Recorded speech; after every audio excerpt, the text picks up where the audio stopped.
Ngunit sa bahagi natin na pakinggan kanina, ni Father Edwin na sila ay katarata. Ito tuloy man ang makakawang iyon. Sapagkat, sa tayo na rin sa binasa ng ikalawang pagbasa, ginagawa sa sulat ni San Pablo Apostol sa mga Korinto, binabanggit ko na dalahan ba ng Diyos, kaya sila ay natin. Hindi dahil sa sila ay kahapon po sa aming misa, makakasama ang mga diakono, ang mga diakono sa Kapilya San Cristo, sa Bahay ng Cristo, ay aming pinagbilayan ang mga salita. Sila ay pinilang na maging kakaiba. They were chosen to be different. Hindi sila pinilang para iba. Sila ay pinilang para maging iba. Sa pagninilay kahapon, tungkol dito, nais kong bigyan pa ng mas malalim na pagtingin ito. Sapagkat ang pagiging iba, itong mga kapatid namin ito, kailangan ay laging maging malinaw kapag sila ay naordinahan. They are different, not in the measure of this world, not by riches, not by power, not by fame, but they are called and chosen to be different because ang pagiging iba nila ay sapagkat sila ay pinili sa tayo sa kabuhian ng loob ng Diyos upang mamuhay nagiging pa sa pagpili. Nabangat ko isang araw na sa aking pagpahat paniniwala at takbuhong na ganyan kung hindi na naasawa ang isang tao. Sabi ko noon ay isa ay kapag ikaw ay umibig, ngunit wala namang umibig sa iyo. Kawawa. Wala ka ba? Wala umibig sa iyo. O kaya, may umibig naman sa iyo, ngunit hindi mo naman siya ibig. Pero ikatlong dahilan sa ito ay may umibig sa iyo, may pinili ka, ngunit pinili mo umibig ng higit pa. Ngayon mga minamahal, sa bayanan ng Diyos, narito ang siyam, pinili ng Diyos, tumugon para umibig ng higit pa. Kakaiba sa nakasanayan ng mundo sapagkat sila ay nagdesisyon na umibig ng higit sa alam ng tao. Dahil dito, sila hinirang na maging iba. Ang una, na katotohanan na kailangan natin laging maalala ay sapagkat sila ay pinili na maging isa ni Kristo na para. Through the laying on of hands and the prayer of the church, those who are to be ordained deacons will become servants and ministers in favor and advantage of the church, while those who are to be ordained priests are immediately to be configured to Christ's eternal priest. They will act in persona Christi Capitis, the very person of Christ the head. Ang maganda niya, sila'y pinili, hindi dahil sila pinili, kundi sila'y pinili dahil gusto ng Diyos. You did not choose me, but I chose you, and appointed you that you should go and bear fruit, and that your fruit should abide. Pinagod ng isang Juan, na 15, wala kang kapit. Kailangan maging malinaw sa iyong mga ordinahan na ang inyong magiging katotohanan ay laging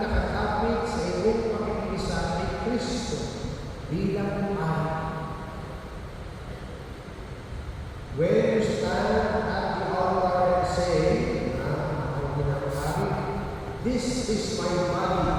Ang sabi ni San Agustin, heaven bends low. Kahit ang langit ay nagbibigay kulay kapag sinabi ninyo, this is my body. Because of these words, Christ makes himself present through your hands and through your voice. Sabi nga ni San Juan Bautista, the priest continues the work of redemption on earth.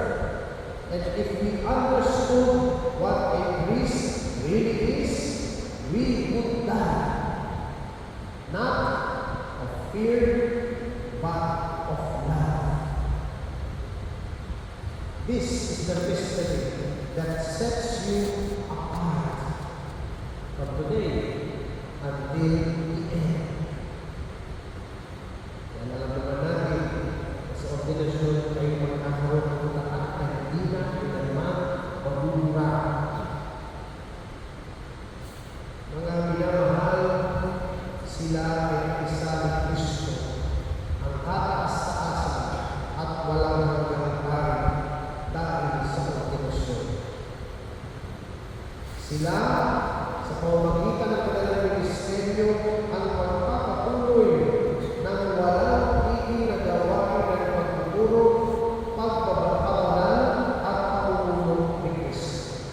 Sa kaya na rin sa Presbyteron of Ordinance bilang kalmahan. God be configured in Christ. At katulad ng pinagin ng ordinasyon ng pagkakyapo, pag pinunod namin ang pagkakari, hindi naman walang pagkakyapo. Ngunit pagkos, ang pagkakyapo ay mas bibigyan kahulugan sa paglilingkod ng tao, whose foundation will always be humble service, because this is what Christ asked from us. John chapter 13. Ang ikalawang katotohanan ng kayo na iba ay sapagkat kayo ay ginawa para maging pastol para sa iba.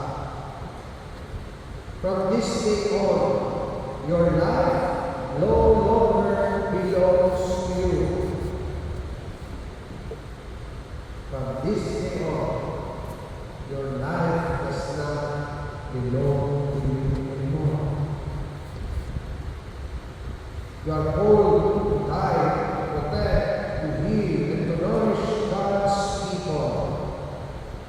Narinig niyo naman isang sabihin, ipagpakuman ninyo, pero kailangan mapagod kayo. A priest who does not feel tired, a priest who does not feel burdened, a priest who does not feel that he is working for the people of God is not becoming a true priest. Pope St. Gregory the Great once said, the priest must be pure in thought, exemplary in conduct, discreet in silence, profitable in speech, near to all in sympathy, exalted above all in contemplation, at all times. Yung mahirap na pinagagawa at all times. You will go for the flood, even through the valley of shadows, so that none may be lost. Kayo ibigay sa Kristo sa pagpapastol. At sa pagpapastol, kailangan maramdaman nyo kung ano rin ang pinagdaraanan ng mga lupa sa kanilang karanasan sa mundo. Ito ang katalingan ng tunay na mabuting pastol. Sa ordinasyon at sa pastores karamunis, ang mga kanilang pastoral charity ang nagbibigay dito. Isang pag-ibig na ibibigay mo ang sarili mo buong-buo para sa kabutihan ng iyong mga. Kapalan kayo sapagkat pinangunahan kayo ng mga kapatid nating pari na nagpakita na sa inyo kung anong ibig sabihin ng pagiging pastol.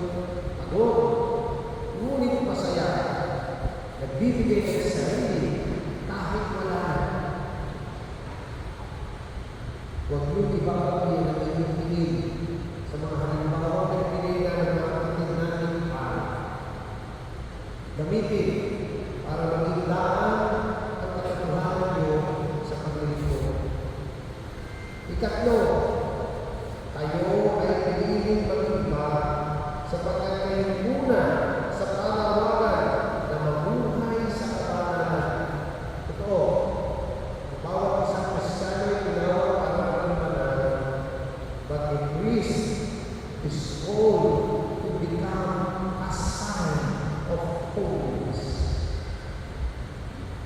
By baptism, we are all called to be holy. But a priest in a special way is called to be a sign of holiness. A lamp on a stand, a city set on a hill. Mahirap, sapagkat alam natin ang ating mga kailangan. Kanina, nagtindi ni Father Benedict, isinambungin namin sa sakyanan. Ibig sabihin, tinanong ang sakyanan, "Uy, tignan ang ito ay maging pari, maging diakono. Ay paano ngayon, mismo mo?" Sila ay hindi magtatanong kung sila ay nag-rin-rin. Siguro, pastumali, magiging pangalan ng rin-rin. Sapagkat sila ay biglang namangha ng ang kanilang mga pangalan ay nawala sa Facebook page ng diocese nang pinatanggalan mismo ang imbitasyon. Silang lahat ay isip, bakit? Sino kaya sa akin? Ano kaya ang nangyari? Sapagkat sa Lunes, sa pagkakataon, tinignan ang simbahan. Nagtanong ang simbahan. Tumalan ang simbahan. Totoo lang, kung lumabas kayo siya, hindi ka nakakatawa. Pero, sa tayo na rin sa pagkalan, tayo ay pinagalitan. Walang dahilan para ang biyaya na binigay ay masaya. Kaya yun, pinagalitan. Hindi dahil nakakatawa. Thus, my dear brothers, always remember that in your lives, you were all to become holy. No matter our weaknesses and sinfulness. People will look at you, and hopefully, through you, they see Christ. People will look at you, and through you, hopefully, they see Christ. Sabi nga ng Presbyteron Ortiz, bilang naging dalawa, ang mga pari, habang isinasakupara nila,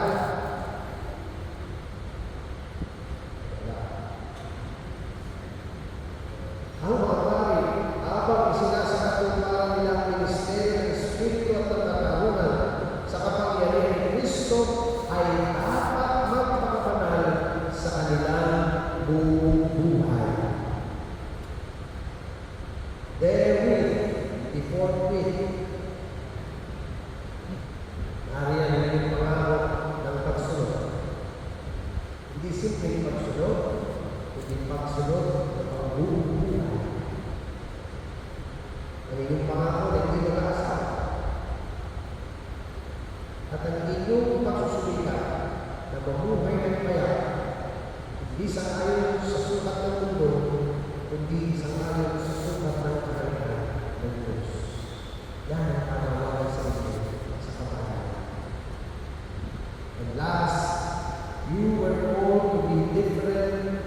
because we were called to share in Christ's cross in a new way, but in a very unique and special way through the Holy Eucharist. Sa pagdiriwang ng banal na misa, sa paglilingkod sa banal na misa. The priesthood is not for privilege, but for sacrifice.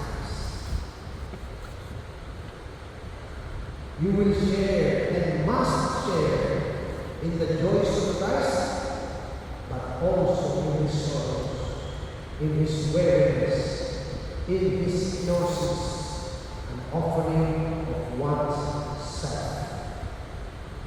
Sabi nga ni San Juan Pablo Ikalawang paalala sa ating mga pari, the priest must be a man of sacrifice, and only by the cross will he be able to guide his people to God. You must suffer. But remember this, you will not suffer alone. Always with Christ for the salvation of souls. At ang laging pang-araw-araw na paalala at sukulang pagbibigay kahulugan nito ay ang inyong pagdiriwang ng ministeryo ninyo ng pagpapari sa pagdiriwang ng banal na Eucharistia. Remember this, walang ibang gawaing pastoral na mas mahalaga o mas makapangyarihan kaysa pagdiriwang ng banal na Eucharistia. Walang hindi. Because it is from the Eucharist that we find the source with which we can offer ourselves in the service of God's people. Sa banal na misa, dapat matagpuan ninyo ang lakas ng inyong pag-ibig para sa iba. Dapat mula sa altar na ito, kayo nakararamdam na araw-araw sinusubo kayo upang magmahal, maglingkod, at manguna sa ngalan ng Diyos. Ang sabi namin sa bayan ng Diyos, humayo kayo mamaya. Tuwing matapos ang misa, ngunit wag mo kalilimutan, hindi lamang ito para sa bayan, hindi sa lahat, para sa pahayag ng mundo. Kamay mo ang ginamit ng Diyos para gawing katawan ng mundo ang pinangyayari. Kamay ninyo ang ihihilig ng Diyos para iparamdam sa mundo ang pag-ibig niya walang minamahal, tinawag kayo, hindi para mahal, hindi para magiging. Tinawag kayo para maging pari. Tinawag kayo para maging yaman. Sa ayon na rin sa Salmista, you are increased forever in the order of Melchizedek. Ulit kayo na ba, hindi tayo kayo ay karapat-dapat. Kayo na ba, dahil kayo sa biyaya ng Diyos ay pinagiging. Kaya man, magtulong kayo. Iba't iba ang magiging reaksyon nito. Sana wala na rin natin natin lalabas. Kasi Reverend, siya ay nauluhan.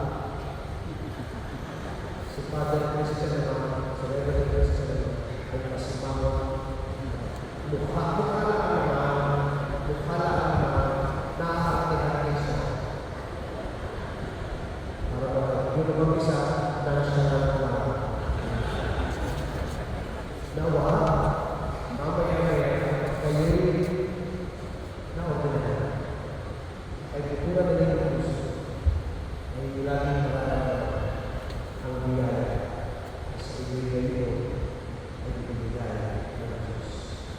Hindi dahil